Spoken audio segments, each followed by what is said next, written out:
All countries practice the black arts. They have spies. They carry on all sorts of nefarious activities. However, there are aspects of what Israel does in its practice of the black arts which place it in a separate category. Did you ever know that Mr. Epstein was getting any money from any intelligence agency, including Mossad? I don't believe so, but I wouldn't know.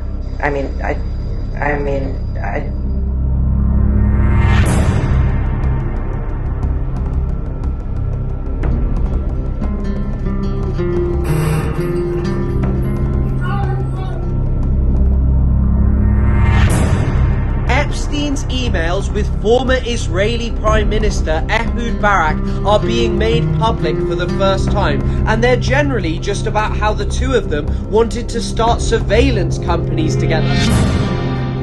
President Kennedy has been shot in Dallas, Texas. He was shot while he was touring town with Governor Connolly. In the spring of 1963, Kennedy threatened to place American aid for Israel in limbo.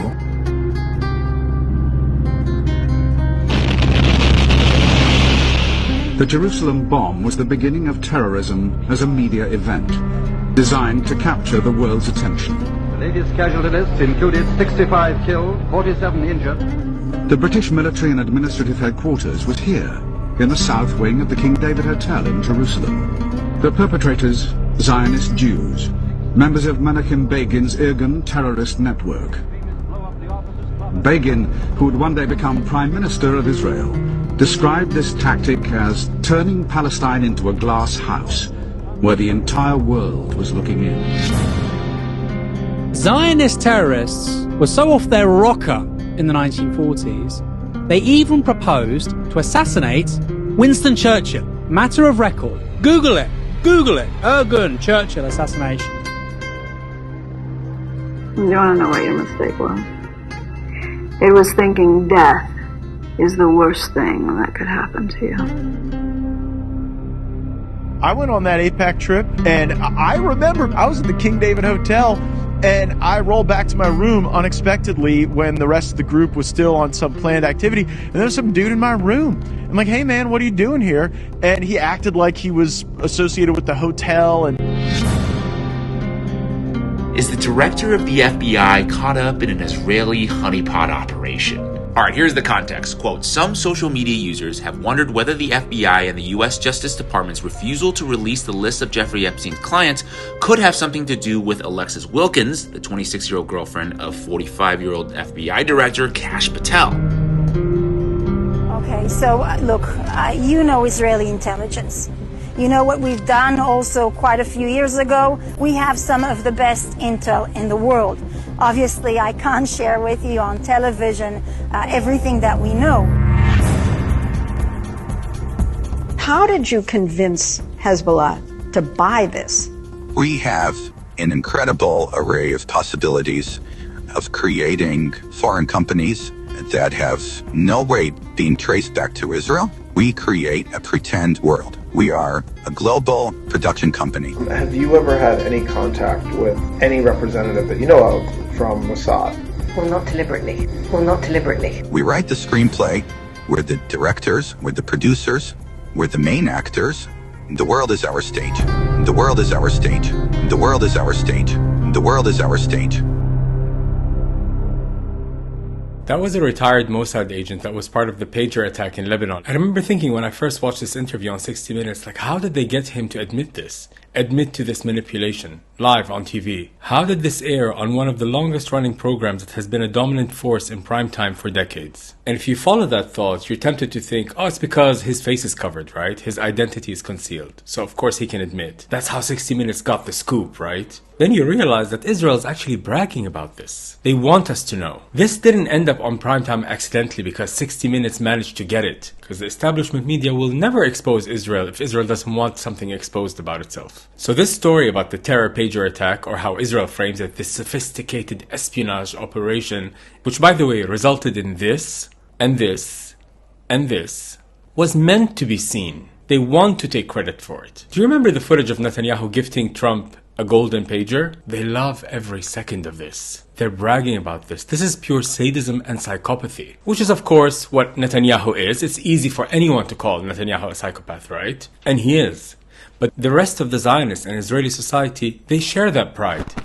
Hey guys, hope you're well. I was just wondering in my head if one of the testicles of a member of Hezbollah that got blown off in the pager attack had plopped and landed in the ocean, in the Mediterranean, where would it be now? Notice the emphasis on the balls and the testicles. They love linking everything back to sex. Sex and violence. It's their favorite cocktail.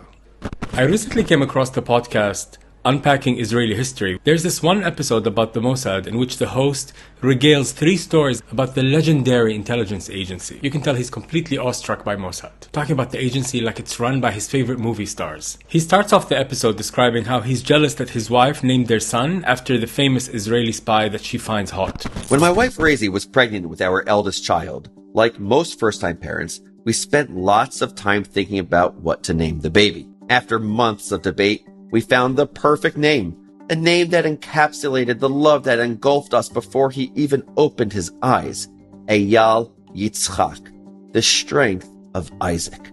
At his bris, I gave an intense speech, explaining to our guests that Eyal was named after my grandfather, Saba Irving, whose Hebrew name was Yitzchak, a World War II veteran who fought the Nazis on the shores of Normandy, France, as a proud member of the U.S. Navy. It's a good story, right? I even believed it myself until my wife set me straight a few months later and told me I missed part of the reason we named him Eyal. In addition to your grandfather's inspirational story, you know why I picked the name Eyal, right? She asked. Turns out, I didn't. Despite the months we had spent binge-watching covert affairs, I had somehow failed to notice that the cutest male character was a Mossad operative named Eyal. But my wife definitely noticed, and so our son was named after a good-looking, fictional spy. Thanks, Razi. Israelis and Zionists, they worship their soldiers and their spies, and they love describing their international terror operations as if they were sequences in this high-octane, sexy thriller.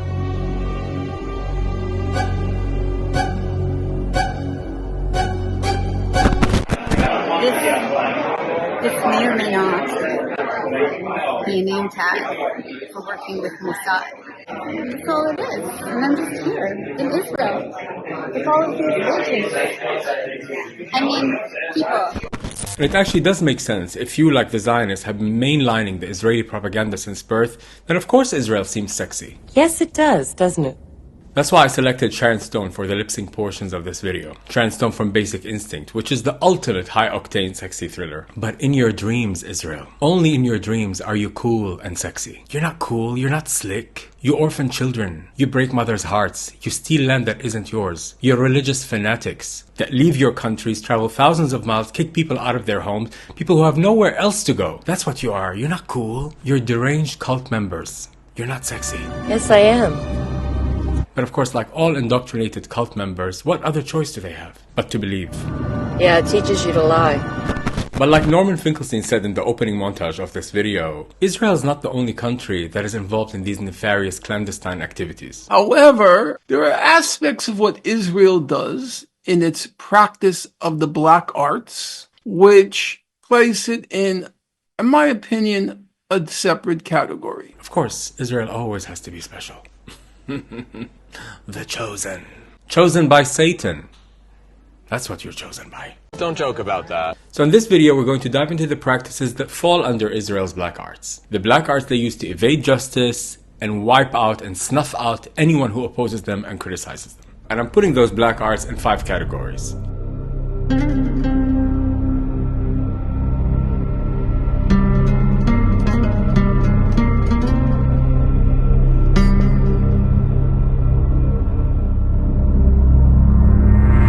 And before we dive in, let's do a teaser. Because you know I love a teaser, bitch. But I'm only going to tease one of the black arts here. The assassinations. Did you know that the Prime Minister of Israel before Netanyahu got assassinated? And then some Israelis actually blamed. Well, I'm just gonna let it run.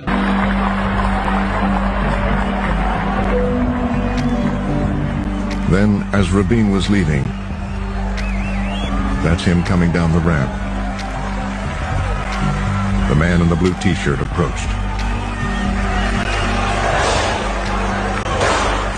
3 shots from behind. The Israeli Prime Minister Yitzhak Rabin, the architect of the Middle East peace process, has been assassinated. The assassin, a right-wing Israeli Jew. It was just after the biggest peace rally in Tel Aviv. Rabin's widow blamed Netanyahu for contributing to her husband's death. Well, as the Israeli government prepares to move the peace process on in tomorrow's upgraded Paris talks, one of those most opposed to what Prime Minister Rabin is doing is the leader of the Israeli opposition, Likud party, Benjamin Netanyahu, and he joins us live on the satellite from Jerusalem now. Mr. Netanyahu, first, presumably, you're none too pleased to hear that the negotiations have actually, if anything, been upgraded. I don't think the question is the upgrading, the question is the direction. The Israeli government is telling the Israeli people, look, we're not going to create a Palestinian state, we want autonomy. Did you know that right before he was assassinated, Rabin compared Netanyahu to Hamas? Prime Minister Rabin even has suggested that, frankly, your total outright opposition to what's happening at the moment is so great it's tantamount to being equal to that of Hamas. Oh, I'm sure there'll be those who'll try to paint us and the Likud somewhere between Hamas and Hezbollah. That's a joke. If you notice Netanyahu's attitude right here, more than 30 years ago, it was very subdued. That genocidal intent, because him and his lunatic Likud party were considered fringe back then. Unfortunately, what we're seeing is that from the Gaza example, Gaza is in fact in all but a name now a Palestinian state, and the same is likely to happen in the West Bank, which, as you know, dominates Israel. Israel without the West Bank is 10 miles wide. You make stuff up. It has to be believable. It's called suspension of disbelief.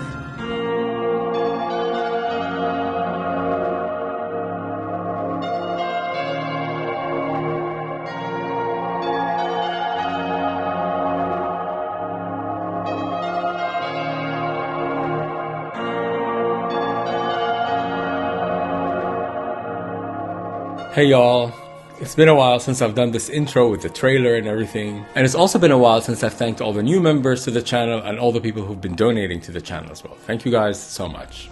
I really appreciate your support because it's been especially hard to find a sponsor for my videos. Lately, I haven't had any, except for one potential very shady sponsor. Speaking of black arts, wait till you get a load of this. Earlier this summer, and for a period of a few months, I was approached by this agency which has a lot of followers but hardly any engagement on their profile. It was giving fake account that uses bots to inflate the follower count. Anyway, this agency was contacting me on behalf of one of their clients who wants to be a sponsor for my videos. And their client is CyberGhost VPN. Now I looked into CyberGhost. They're owned by Cape Technologies, which is an Israeli company founded in 2011 by an ex-Israeli intelligence officer in Unit 8200 in the IDF. Unit 8200 is the intelligence unit of the army. Cape Technologies, this company that owns CyberGhost, was originally called Crossrider, but after it became associated with ad injection and malware, it rebranded as Cape Technologies and actually offers products like ExpressVPN, which everyone and their third cousin uses. Now, Cape Technologies CEO is a businessman named Teddy Sagi, who has donated 1 million shekels to a project providing taxis for IDF soldiers. These people wanted to sponsor my videos.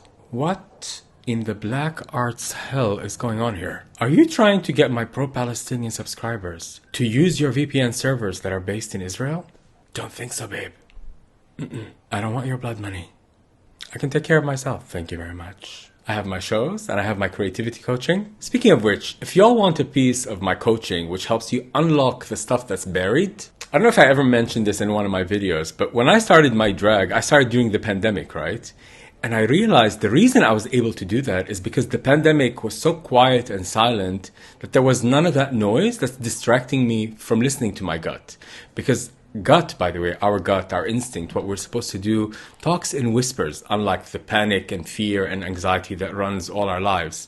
Which actually, Credit should be given to anxiety because it does help us accomplish a lot. I've done a lot due to anxiety. Thank you. But actually, anxiety and panic is very hysterical, right? It can get you to achieve, to run, to be ambitious. But our gut feeling, which is a voice about what we're supposed to do, what fulfills us, what rewards us, that doesn't scream like anxiety. That whispers. And you can only listen to it if things are silent. So I can help you get silent. Yes, bitch.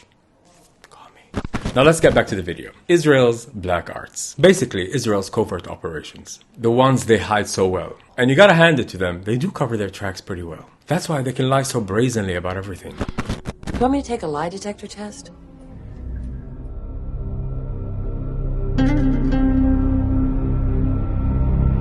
Four months ago, former US prosecutor Jessica Aber was found dead in her home. She had led investigations into former CIA analyst Asif Rahman, who leaked classified documents about an Israeli strike on Iran via telegram. And she also oversaw the prosecution of a man who helped Israeli citizens enter the US without proper visas.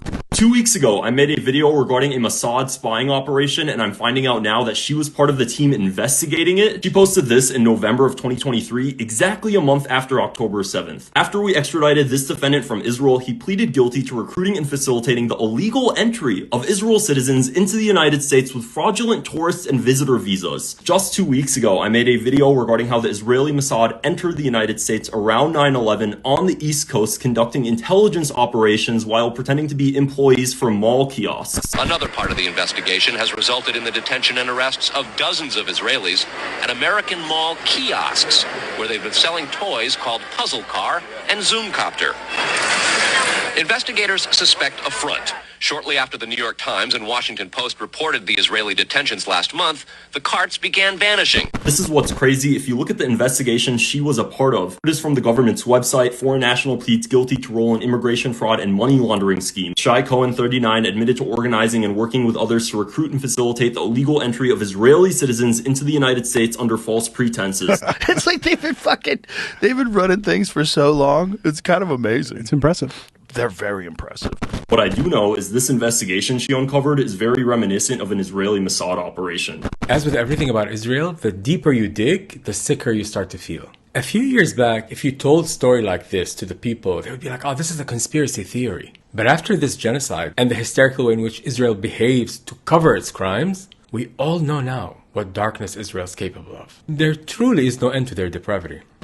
You know that woman Jessica who was investigating Israel? She was found unresponsive in her home, right? And the cause of death was believed to be natural. Authorities found no evidence to suggest that her death was caused by anything other than natural causes. What's interesting though is that a final report from the medical examiner is pending. Still pending, 4 months later. There's no report. So even though a medical examiner never produced a report, they still deemed the cause of death to be natural.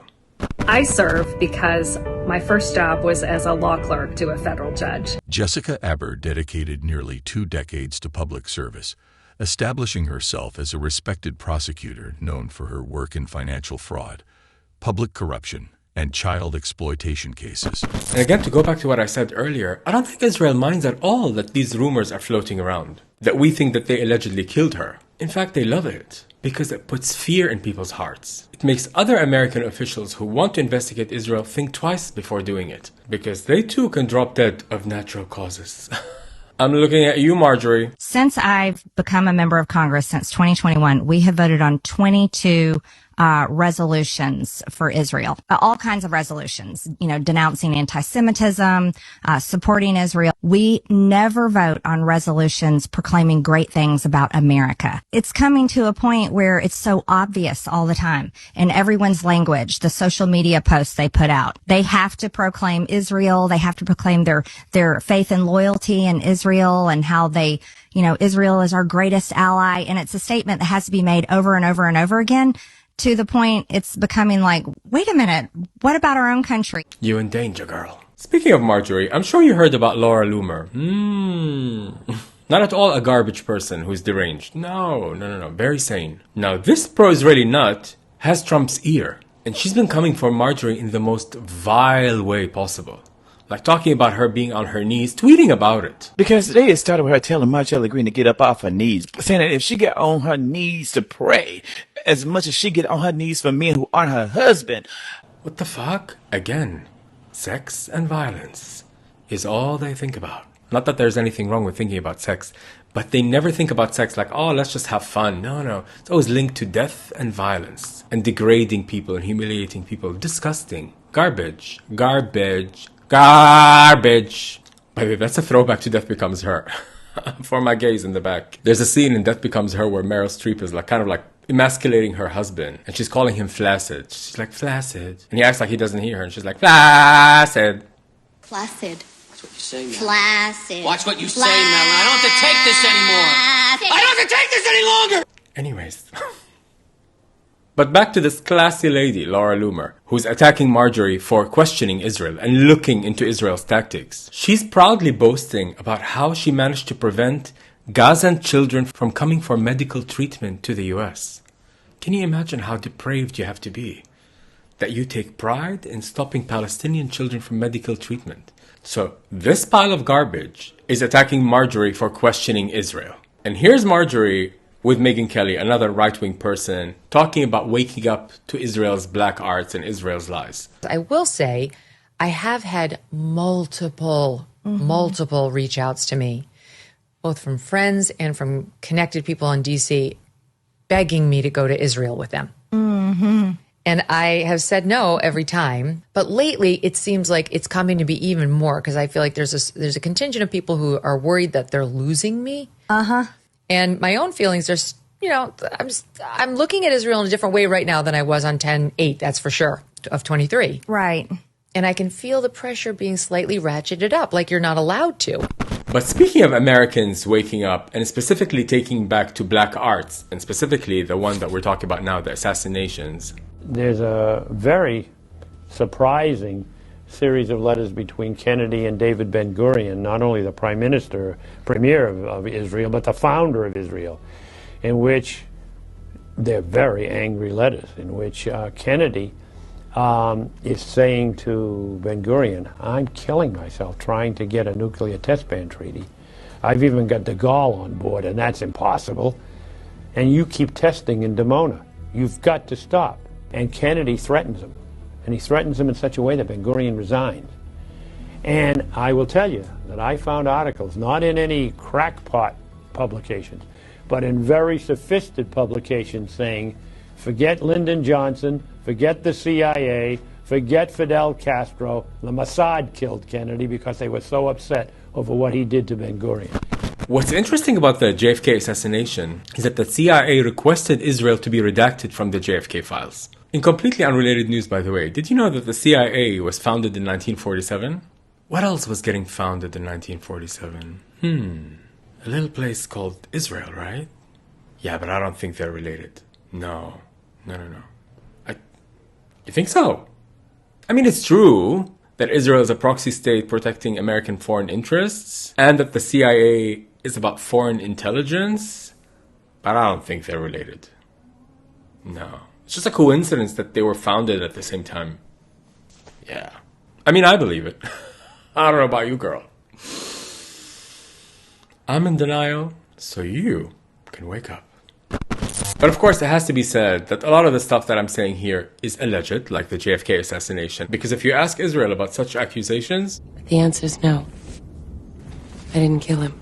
Shall we move on to the second black art? Exactly what did you have in mind, Mr. Corelli? Honey trapping, honey. What else? Oh, Sharon.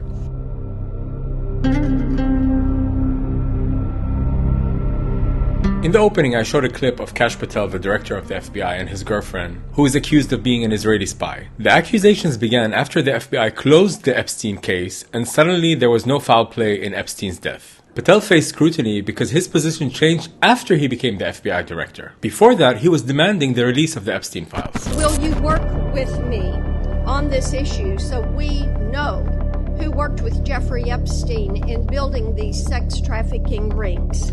Absolutely, Senator. Child sex trafficking has no place in the United States of America.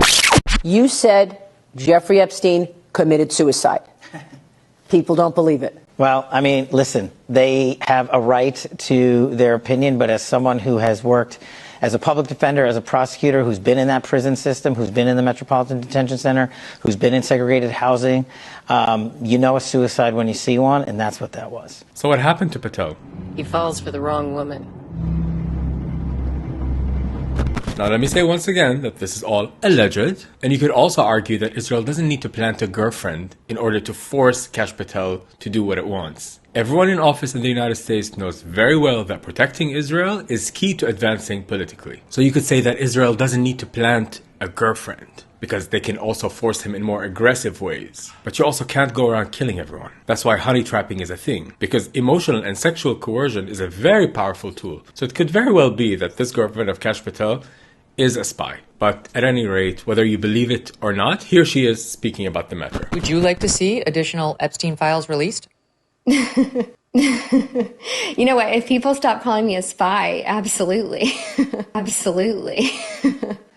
Yeah, I can understand. For the record, I should ask you, are you a spy for any government? Definitely not. There was a point in the interview where she cites Christian values and love of children as the pillars, as what guides her in her career. But it's very interesting because that is the only point in the 8-minute interview where she breaks eye contact and looks down, almost like reciting the 3 points, like she's memorized them as talking points.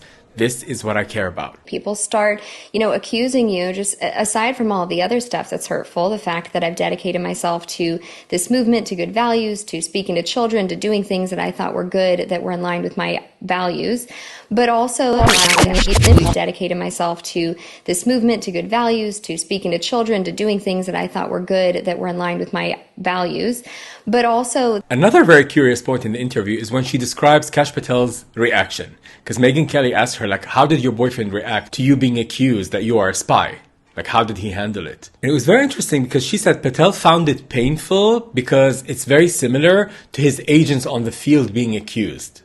It's why is that the analogy? Why is that the comparison that you go to? It hurts because it hurts you when your agents on the field get attacked. Is she an agent or is she your girlfriend? I know she said it as an example that this is what he likened it to, but this is what you liken it to? I don't know. Now, what did Kash say? Because it's easier to take the slings and arrows yourself than to see them come to your loved one. Very, very similar to what he said. I think he said something similar even when he got confirmed. You can throw whatever you want at me, but I think his example there was don't mess with the agents in the field. Don't mess with the people who have dedicated their lives to law enforcement. It's fascinating because you're not an agent. You're just a cutesy girlfriend who's also, by the way, a country singer. And this is the other thing. She says her life mission, her goal is Christian values and children. I've encountered it on the smaller scale as I've been a public figure for long enough. But as Megyn Kelly lists her, career trajectory and when she was going before she met Kash Patel. You, this gal who grows up for a large part in Arkansas, attracted to country music, you become a country music singer and star. You are very involved in veterans charities. You get a show on Rumble. I mean, this is basically your next step will be Fox News correspondent in the grand scheme of life. But for some reason, the Epstein thing gets blamed on you. Now on to another case of Israeli honey trapping. And this is not alleged, this is a matter of public record. But for this one, we're going to need to travel back in time for a story about a confirmed spy. And by the way, I'm obsessed with spy stories. There's something about spies that's kind of similar to drag queens or even other actors, like method actors, because it's all about disappearing into other personalities. And just like drag queens, they always put on wigs and become other people. Any movie or series about spies, I'm no, I can't get enough. I have a degree in psychology. It goes with the turf. Games are fun. So let's get into it. The story of honey trapping. The story of Mordechai Vanunu, the Israeli Jewish man who exposed Israel's nuclear program and was kidnapped by Israel using a female Mossad agent by the name of Cheryl Bentov, who posed as Cindy, an American tourist from Florida, who persuaded Vanunu, the Israeli nuclear technician, to go with her on a romantic holiday to Rome. Vanunu was in London at the time, spilling secrets about Israel's nuclear program in 1986 to the Sunday Times. And this romantic weekend in Italy with Cindy involved being drugged, kidnapped, and smuggled onto a commando boat and a waiting yacht. But why don't we get into what Vanunu was up to before he was kidnapped and lured in by this honey trap? I'm a nuclear hostess since they kidnapped me from Rome. In 1986, I'm a hostage for nuclear weapons. Born in Morocco to a religious Sephardic Jewish family, Vanunu moved to Israel at age 10. As an adult, he worked for 9 years as a technician at the Negev Nuclear Research Center, where his supervisors noted his left-wing pro-Arab beliefs. In 1982, he opposed Israel's invasion of Lebanon and founded a group promoting Palestinian rights in Israel.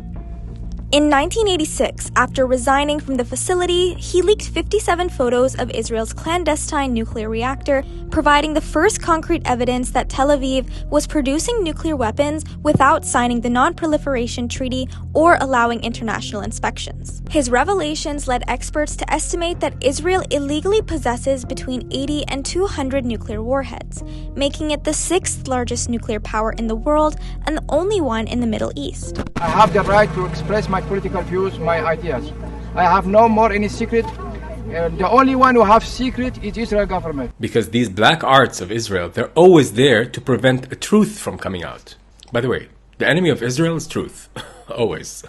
That's what they're always fighting. Vanunu was eventually released from prison in 2004 after 18 years. And he remains subject to severe restrictions, like he cannot travel internationally, cannot communicate with foreign journalists, even though he does break those rules. And where is Cindy now? Or Cheryl? She now lives as Cheryl Hanin. It's nice.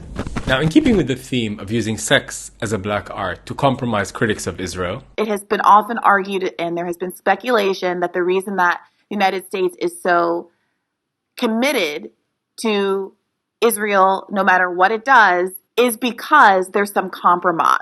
There's some relationship there, something disastrous, something scandalous, is some sort of blackmail specifically that basically constrains this administration, other administrations' adherence to Israel as a country and Israel's choices in particular in Gaza right now. I always wonder the same thing. Because obviously a lot of people who support Israel are after the money, like the Hillary Clintons of the world. You can see the people, there's a certain personality type of people who are getting paid. They're like robots. They're empty vessels. They just do what they're told to get the paycheck. But there are people who are fighting very hard for Israel, and there is a certain sense of despair around it. Their knees are trembling as they do it. They're doing the most. Those people, in my opinion, are the ones who are being blackmailed. Like the beautiful conservative Republican Randy Fine. So fine. So very fine. This conservative who used to be a gambling industry executive, because nothing says conservative family values like robbing people of their life earnings and turning them into gambling addicts. So conservative. So godly. Wow. But I digress. This beautiful man has publicly said that AIPAC doesn't need to pay him. He says, they had me for free. This man's support for Israel is so over the top and so deranged that one has to wonder, if it's not for money, why are you doing it? Like, he publicly says that Gazans should starve away. He publicly declares that even children from Gaza should not be allowed to enter Israel for medical treatment. Openly boasting about it. It gets worse. He tweeted, after shaking Netanyahu's hand, that he doesn't want to wash his hands, because now they're blessed by Netanyahu, and he can't wait to touch children with those hands. Girl, why are you doing all that? It's almost like he's trying to tell his Zionist overlords, look how much I support Israel. It's giving desperate. It's giving, someone has something on you, honey. Look, this is all alleged, but if you look at this man, I don't know what this tub of lard is into, but whatever it is she's into, it ain't consensual, honey. No. The Mossad has tapes of it. Just one more thing about how disgusting this man is. He tweeted about, in his district in Florida, like, people have the right to run over Muslims with their cars. Thump, thump.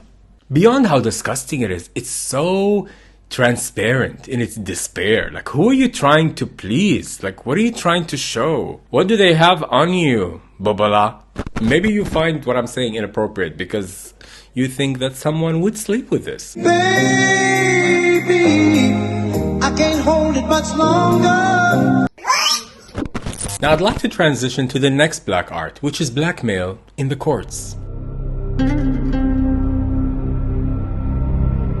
When I say blackmail in the courts, by the way, I'm talking about the international courts where cases against Israel are mounting by the day. I'm sure you've heard of the ICC arrest warrants against Netanyahu. Now the ICC top prosecutor is a man named Khan, which Israel has been relentlessly and wrongfully trying to smear. On the 1st of May this year, Karim Khan, the British chief prosecutor of the ICC, was sitting with his wife and a colleague at a hotel in The Hague. This was no ordinary meeting. It came amid a long series of attempts to derail the prosecutor's probe into alleged Israeli war crimes. This was a campaign that involved threats, a Mossad team in Amsterdam, and media leaks about sexual abuse allegations. That evening, over a cup of tea, Khan was told that if the International Criminal Court's arrest warrant against Israeli Prime Minister Benjamin Netanyahu wasn't dropped, Khan and the court itself would be destroyed. The warning was delivered to Karim Khan by Nicholas Kaufman, a British-Israeli defense lawyer at the court. Kaufman told Khan he had spoken to Netanyahu's legal advisor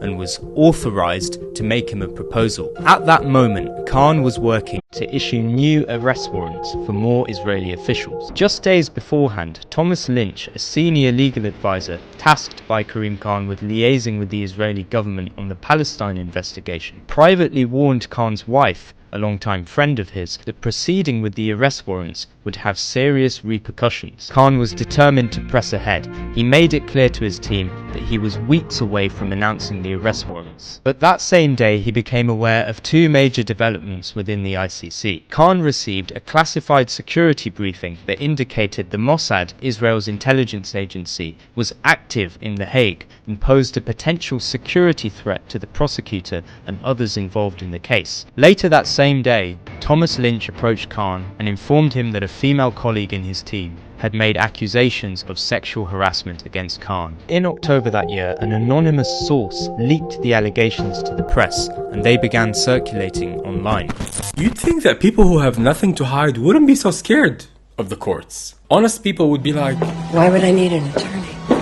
So let's dive deep into this black art, the blackmail in the courts. In 2008, Israel committed its first brutal attack on Gaza, called Operation Cast Lead. By the way, back then it was still considered brutal to kill over 2,000 or 3,000 Palestinians. What an innocent time that was. Anyway, that Operation Cast Lead resulted in a UN investigation, led by a man named Richard Goldstone. This was unprecedented because the man investigating Israel was a South African Jew, but he was a self-described Zionist, so Israel thought they had this in the bag. But he ended up producing a devastating report about Israel's crimes in Gaza, and he even went further by starting to talk about Israel's crimes in the West Bank.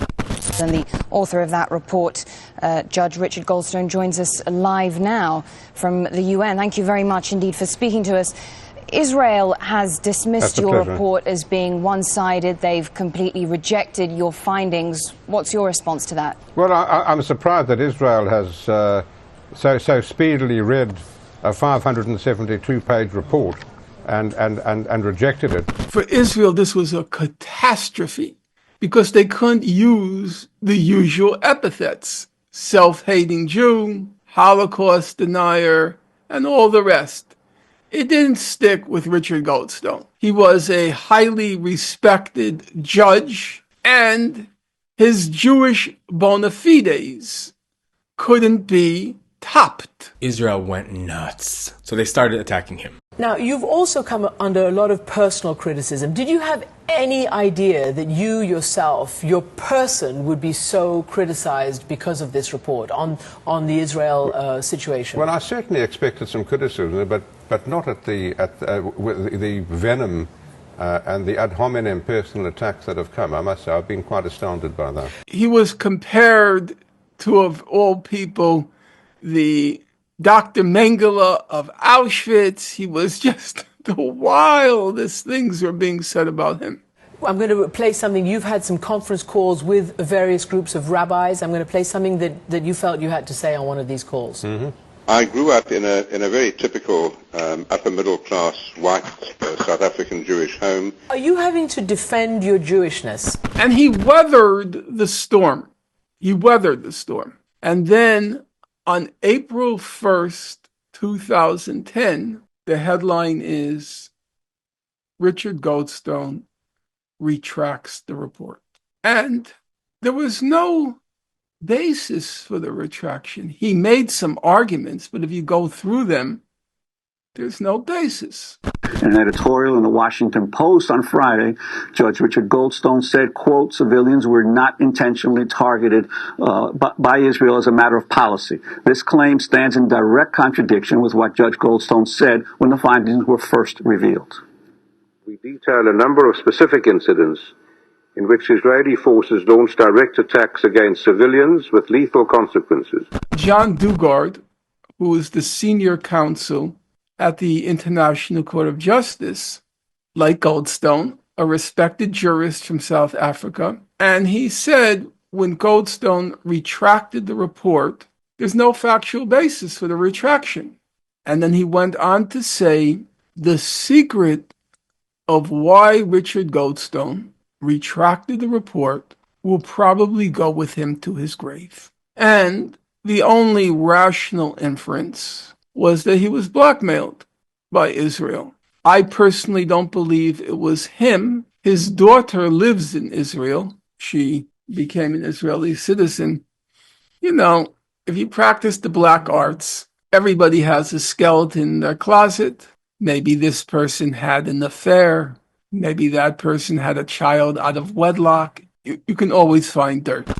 Now let's go to another example of Israel's sick games in the courts. In 2010, Israel attacked the Freedom Flotilla, the boat that was going to Gaza, and they killed 10 people. ICC chief prosecutor at the time, Fatou Bensouda, suddenly declared she's not going to investigate. Now this story, you can't even make up. You can't make it up.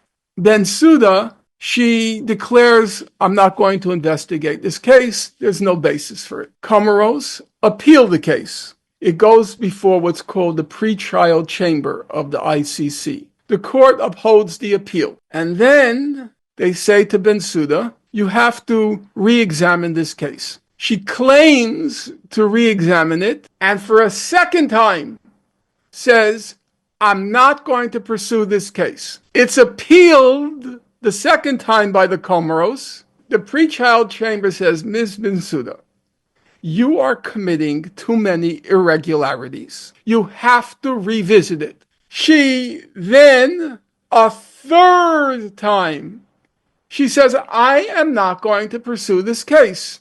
The Comoros appeals a third time, and you know what the court says? We have no legal remedies at this point, and they closed the appeal. There was a veritable civil war in the International Criminal Court because what she was doing was so completely outrageous. And an obvious question arises. Why did she do this? She wasn't a Zionist. She wasn't a Christian Zionist. She wasn't a Buddhist Zionist. She wasn't a Hindu Zionist. Again, the ever honorable John Dugard, he steps forward and he says, Fatou Bensouda was the Attorney General during the Gambian dictatorship. She was accused of being complicit in torture. And what follows? She's being blackmailed. You're seeing a pattern here, aren't you? Now let's fast forward all the way to January 2024. As we all know, in January 2024, the ICJ rules or finds that Israel is plausibly committing genocide. About that, there seemed to be no disagreement. And the head of the ICJ was Joan Donoghue from the United States. In April, she goes on the BBC program Hard Talk, and you know what she says? Oh, there's been a misunderstanding. We never found that Israel was plausibly committing genocide. You didn't find that? Would it be fair to say, and I'm no lawyer, and many people watching and listening will not be lawyers, but would it be fair to say that the key point that you made your initial order and ruling upon was whether or not there was a plausible case that should be taken on by the court of genocide in the case of Israel's actions in Gaza after October 7, and you quite clearly decided that there was a plausible case. Is it right to say that's at the heart of what you decided? You know, I'm glad I have a chance to address that because the court's test for deciding whether to impose measures uses the idea of plausibility, but the test is the plausibility of the rights that are asserted by the applicant, in this case, South Africa. So the court decided that the Palestinians had a plausible right to be protected from genocide and that South Africa had the right to present that claim in the court. But it did not decide, and this is something where I'm correcting what's often said in the media, it didn't decide that the claim of genocide was plausible. I don't know what the fuck she's saying, but girl, I am living. Everybody got it wrong? Legal specialists, legal experts, they all got it wrong? It was such a brazen, flat-out lie. What the hell? I don't make any rules, Nick. I go with the flow. And indeed, these people don't think for themselves. They just do what they're told. They have no courage or integrity. So audacious that she didn't even fear the reaction. Speaking of Norman Finkelstein, this is the perfect segue to the fourth black art that Israel uses to silence its opponents, destroying their careers. Norman Finkelstein has been writing about Israel's crimes against Palestinians and Gaza for decades, literally since the 80s. And in the early 2000s, pro-Israel scumbag lawyer Alan Dershowitz went after Norman Finkelstein, making sure his tenure gets rejected and ruining his academic career. If Israel can be personified in one person, it's this guy Alan Dershowitz. Liar, predator, scumbag, just by the way, a regular on the Epstein Island, and one of Epstein's lawyers, who was also accused by that girl who unalived herself. Also was part of the team on the O.J. Simpson case. Wow, beautiful. So anyway, let's go back to his link to Norman Finkelstein and how he ruined Norman Finkelstein's career. This man, he wrote a book called The Case for Israel, which was littered with lies and falsifications, of course, as anyone standing up for Israel. Like, you need to lie. And Norman Finkelstein then wrote a report debunking every one of those lies in the painstakingly thorough way Finkelstein does things. I was asked to come in and discuss his new book. I went home, purchased one copy. In fact, I purchased 2 copies. I read the book very carefully. I read the text. I went through the footnotes. There's only one conclusion one can reach, and this is a scholarly judgment. It's not an ad hominem attack. Mr. Dershowitz has concocted a fraud. In fact, Mr. Dershowitz has concocted a fraud which, amazingly, in large parts, he plagiarized from another fraud. Now, I found that pretty shocking. Found it shocking coming from a Harvard professor. I can't obviously sit quietly by and you shouldn't. And accept an allegation. Let's look at the evidence. Of plagiarism. All right, let's look at the evidence. Who is the plagiarism? Okay. From? In the first 2 chapters of your book, there's an expression in Dutch called mirenoka, which is like literally says fucking ants, because you're so particular, like you go into the details. This is how Finkelstein is. He doesn't leave anything to chance. Being truthful is very important to him. So he produced evidence for why Dershowitz was lying in his case for Israel. But of course, Dershowitz couldn't take that public humiliation. So he went after, not only ruining his career, he started accusing Finkelstein's mother, who was a Holocaust survivor, of being a collaborator with the Nazis. Alan Dershowitz knew he was lying. He wrote on the Harvard Law School website that my mother was a collaborator with the Nazis during World War II. Not only was this woman in the camps and suffered atrocities under the Nazis, she was later asked in court in the 70s to identify any of the guards, but couldn't. She refused to get up close in the courtroom, saying if she got any closer to them, she would beat them up. That's how she was angry. She was consumed by rage, and rightfully so, at what the Nazis did. So Dershowitz, in order to get back at Finkelstein for exposing him, he goes after his mother. I was in the Upper East Side, and Alan Dershowitz is in the restaurant. My friend recognizes him. I point him out, of course I recognize him. And my friend says, "You want me to call him over?" Oh, God. That was one of those moments. I thought my mother would despise me, hate me. But you know what? My curiosity got the better of me. It did. I have to be honest, I'm ashamed. Just bring him over. He sat down. I said, I'm just curious about something. Why did you say those things about my mother? So you know what he said to me? He said, after what you said about me plagiarizing the book, what did you expect me to do? He knew that what he said about my mother wasn't true. But he didn't care. What do you expect me to do? I'm going to get even. But in general, Dershowitz knows everything he writes about Israel is not true. Of course he knows. But it makes no difference. It's the cause. If it serves the cause, even if it's not true, it's true. See what I mean? Dirty, sleazy, just like Israel itself. Like, it doesn't matter if it's true or not. What do you want? They really take this darkness to a level of art. Hence the title, Black Arts. Anyway, let's get back to this black art, specifically ruining people's career. And we go to another professor, also called Finkelstein. Her name is Maura. She's not related to Norman Finkelstein, but she also lost her career or the support of Palestine. I reposted a slide written by the Palestinian poet Remy Kanazi. And so a student at Hillel, and, because of the leadership at Hillel, they sort of encouraged the student to file a complaint, sent the student screenshots of my social media. The student filed a complaint. The college had an outside investigative firm spend months and who knows how much money investigating me. The investigation actually found that I did not violate policies. I was just... But then the university overturned it. But then the university overturned it and fired me on May 30th. And now let's move on to the final black art that we're covering in this video, which is the good old-fashioned spying.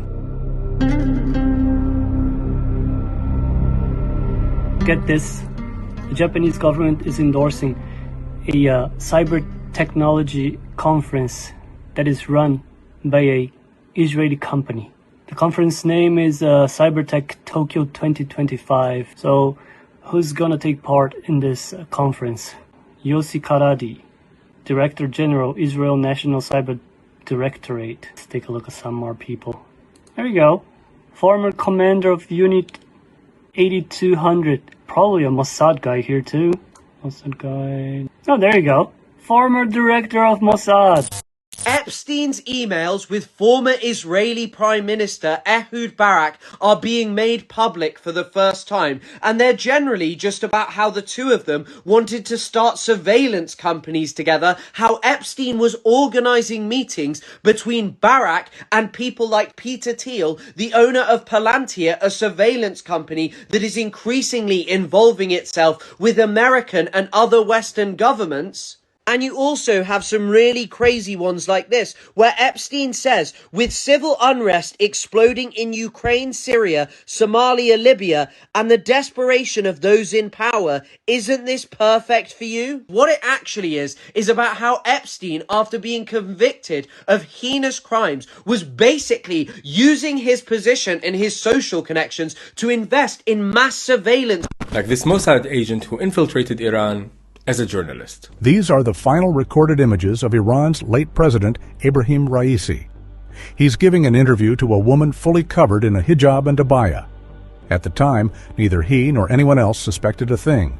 Everyone assumed she was a devout Muslim. But the real shock would come much later.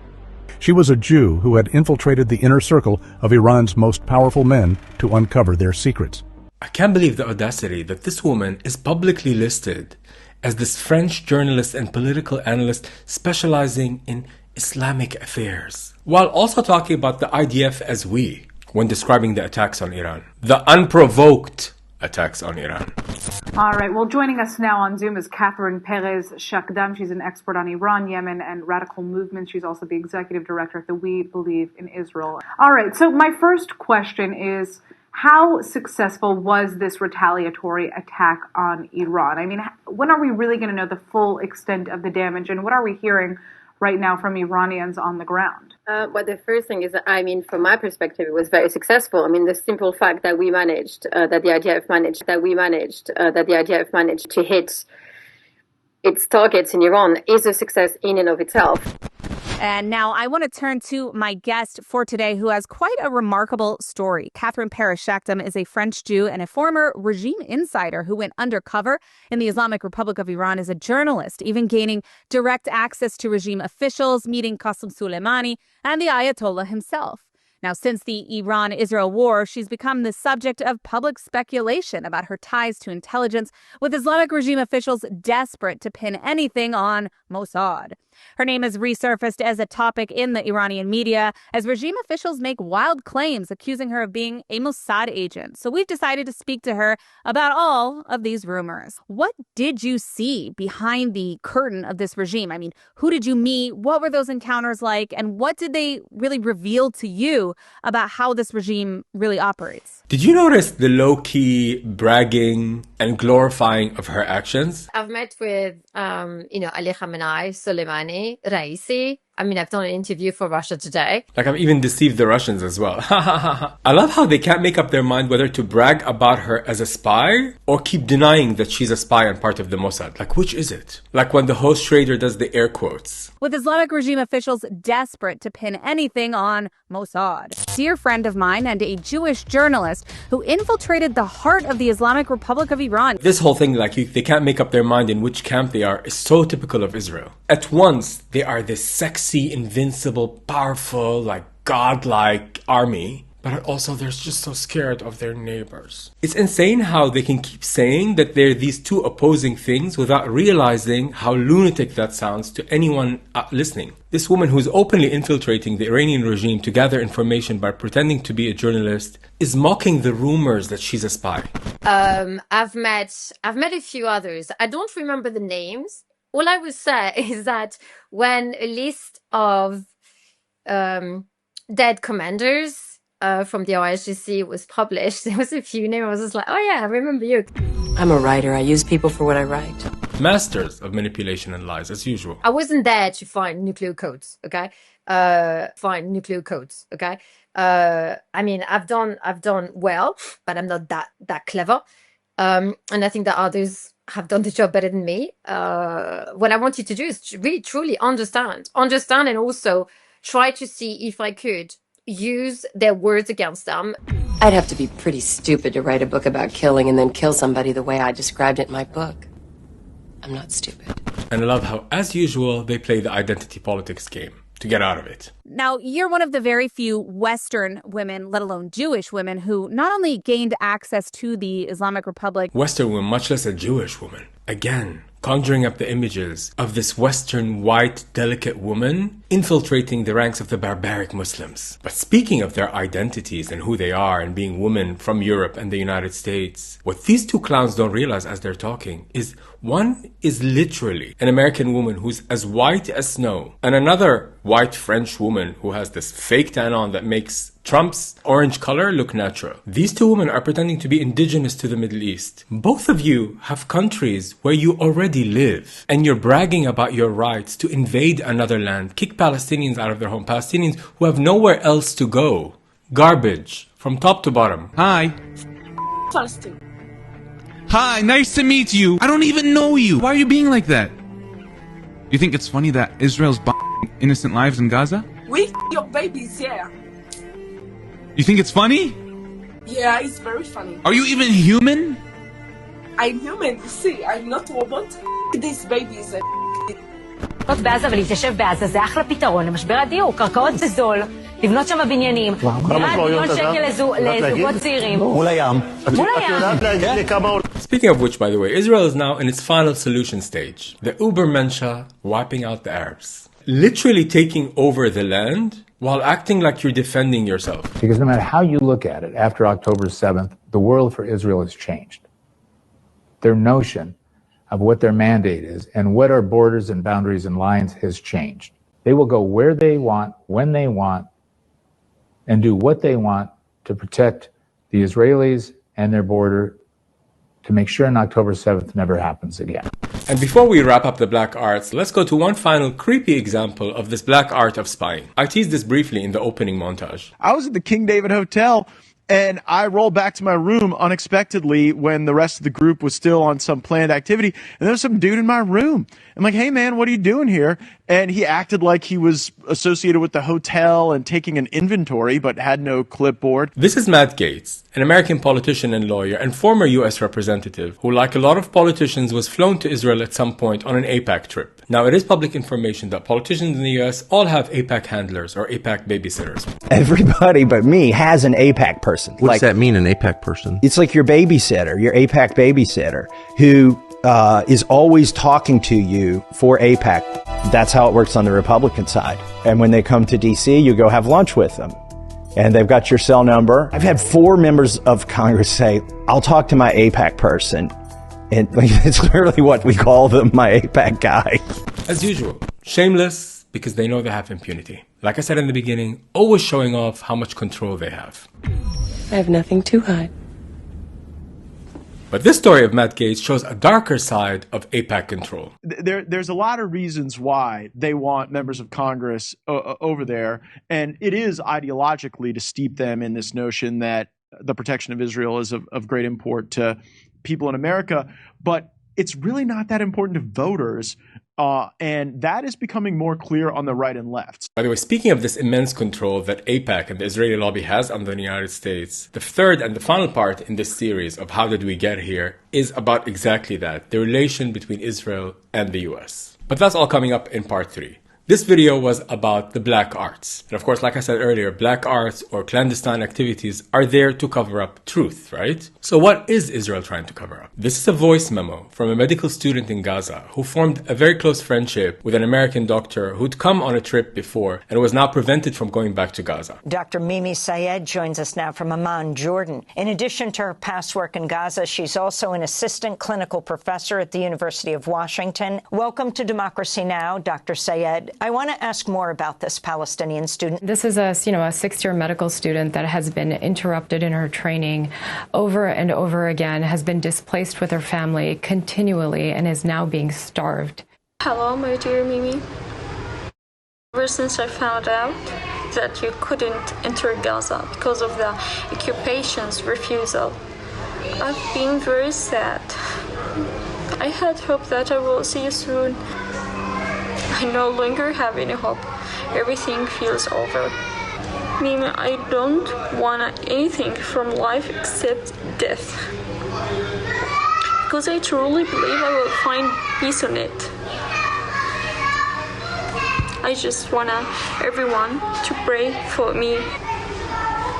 I wish there another chance to see you, my dear, hug you, but I know I won't make it.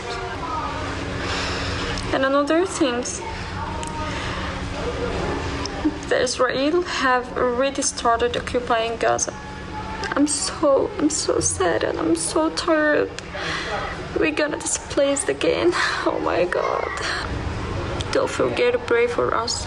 This is what Palestinians always ask for. Like, they know they're gonna die, at least don't let us die in silence. Let the world know what is happening to us. Can you imagine?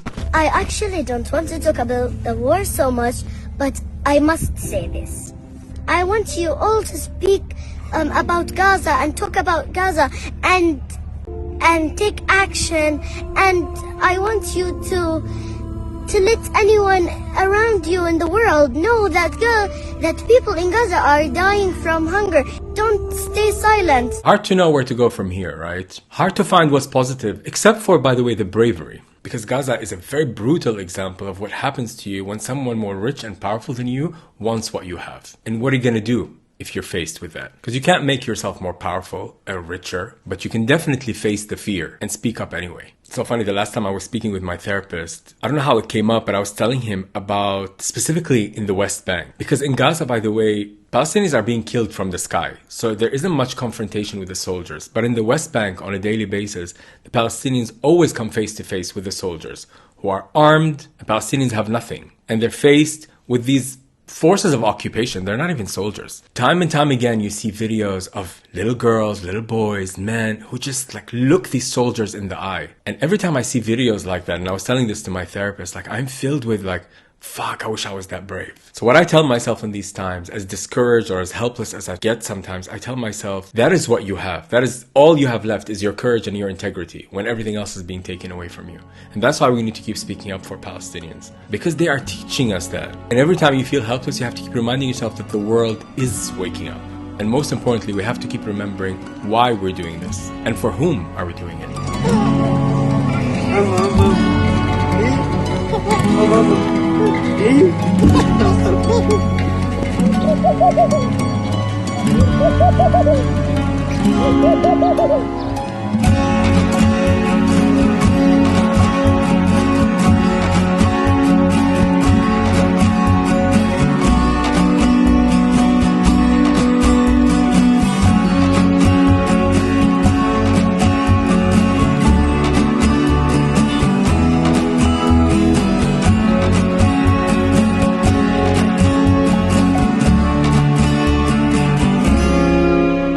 Sweet Yusuf from Gaza. Isn't it crazy how most of you watching this are going to be starting school tomorrow? Today is Sunday, tomorrow is going to be Monday. You're going to be entering a new academic year. Like, I'm supposed to be entering my senior year of high school, like, tomorrow. If I wanted for the war. I haven't even finished grade 10 because of the war. You know, before the war I had like a full routine. I used to pick up, go to school, go to the gym, work, and now I don't do any of that. I'm just 16 and I have to go through all of this.